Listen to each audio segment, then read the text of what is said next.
Hi, my name's Elise from Don's Candy and Cake. We miss you. I'm going to be showing you how to dip and decorate Oreos for Easter.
Thank you for watching my tutorial.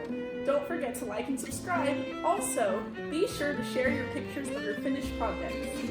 When I clean up, I like to take a little bit of dish soap and a little bit of cornstarch and make Play-Doh.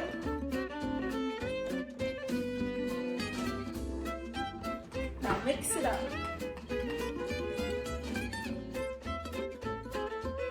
You can also add a little bit of food coloring to change the color.